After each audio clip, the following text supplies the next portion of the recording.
శివుడు హనుమంతువారిగా అవతారం కథ.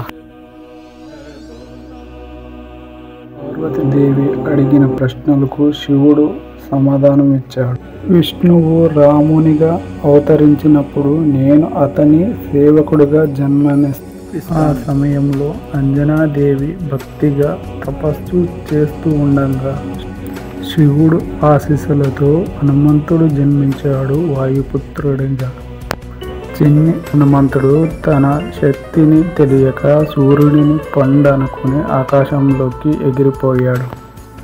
శివుడి మాటలు నిలబెట్టుకొని హనుమంతుడు శ్రీరాముని సేవకుడిగా మారాడు.